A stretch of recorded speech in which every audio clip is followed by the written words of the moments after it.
जय माता दी दोस्तों। आज की कहानी है गलतफहमी। मैं अंजलि हूँ और बड़ी चिंता दिल हंसमुख और मुंहफट हूँ। मेरे घर में भी ऐसे ही मुझे रखा गया जैसे मैं थी। मुझे ज़्यादा रोका टोका नहीं ऐसा नहीं कि मुझे टोका नहीं गया।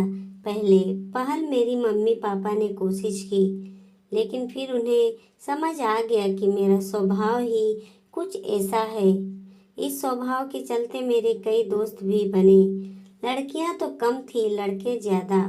मेरी माँ को मेरी चिंता रहती है कि कल को ससुराल जाएगी तो वहाँ क्या गुल खिलाएगी। पर मेरे पापा कहते हैं जो होगा अच्छा ही होगा। ऊपर वाले ने इसके लिए भी कुछ सोचा ही होगा। मेरी शादी की उम्र होते ही मेरे लिए रिश्ता ढूंढना कर ढूंढना घर वालों ने शुरू कर दिया। कई तो घर तक पहुंचते ही नहीं थे। उसके पहले ही केवल इसीलिए मना कर देते थे कि लड़की बोलती बहुत है। अब बताओ भला, यह भी कोई कारण हुआ किसी को रिजेक्ट करने का? लेकिन मुझे इन सब बातों से कोई फर्क नहीं पड़ता है। मैं अपनी लाइफ मैं अपनी लाइफ में खुश हूँ। बोल बोले तो बिंदास।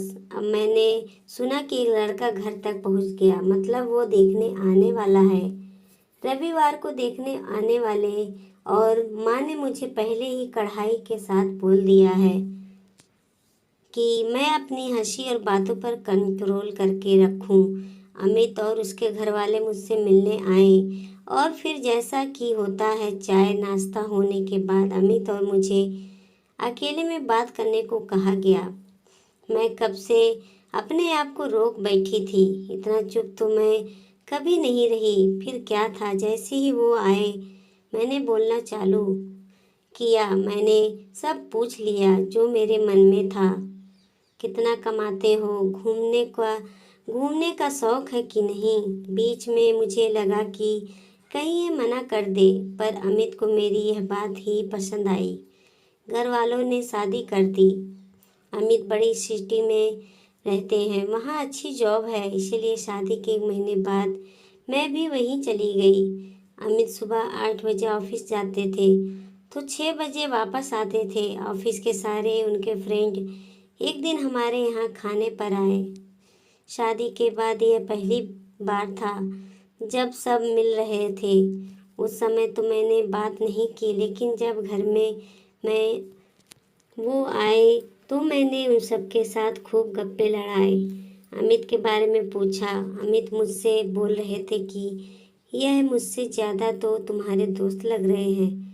उसमें ही अमित का एक दोस्त था, रवि।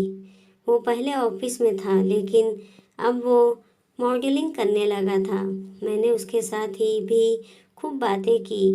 वो मुझसे खाना सीखना चाहता था।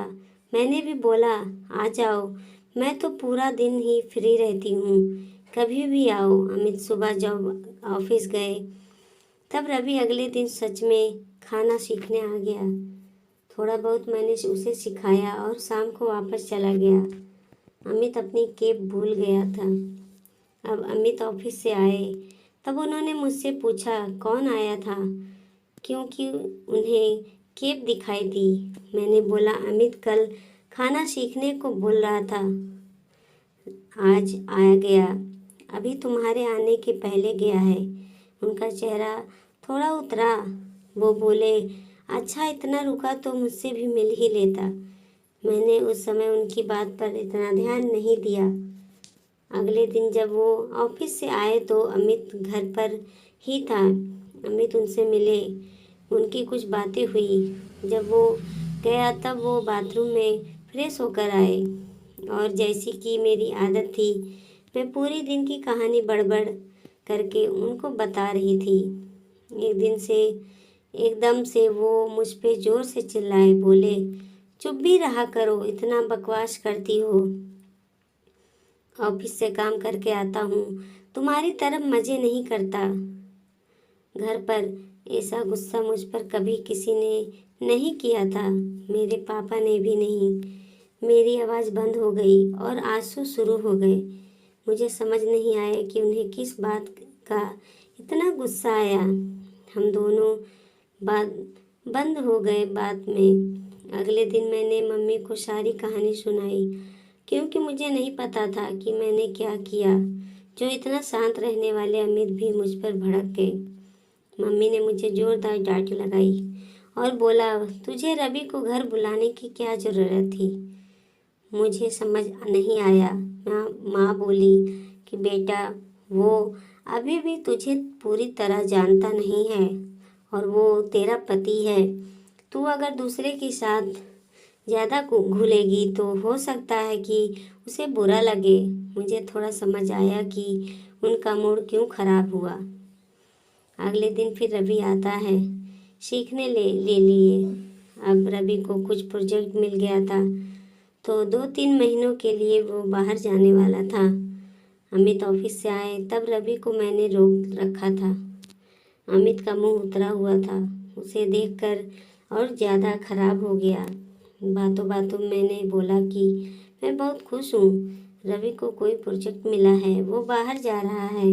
साथ ही मैंने यह भी कहा कि फेमस हो जाओ तो प्लीज़ अपनी इस बहन को भूल न जाना।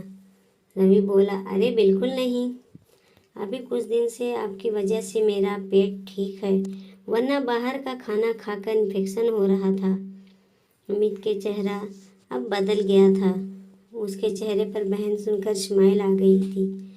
रवि गया। मैं अमित से बात अभी भी नहीं कर रही थी, क्योंकि वो मुझ पर भड़का था। आज उनके तेवर बदल गए थे। मेरे पास आना चाहते थे मुझे मनाने। फिर उन्होंने थोड़ी कोशिश की। तब मैंने बोला कि अगर आप कल क्यों गुस्सा हुए थे इस बारे में मुझे सही बता दोगे तो मैं मान जाऊंगी।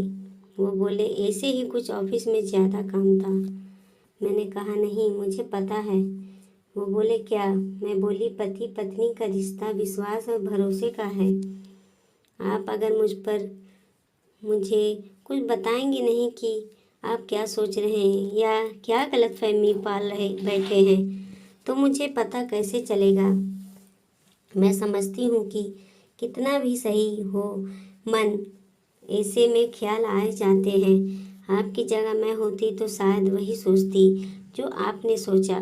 लेकिन हम बात करके एक दूसरे को समझेंगे, सब बातें सॉल्व कर सकते हैं। उनके चेहरे पर एक बड़ी स्माइल थी। अब वो मुझे ज़्यादा समझदार समझने लगे। गलतफहमी एक बड़ी वजह है पति पत्नी के रिश्ते को कमज़ोर करने की। बात करिए, बात की बिगड़ी बात फिर बना सकती है। वीडियो अच्छी लगी तो लाइक सब्सक्राइब जरूर करें। देखते रहें सुषमा मोटिवेशनल स्टोरी। धन्यवाद।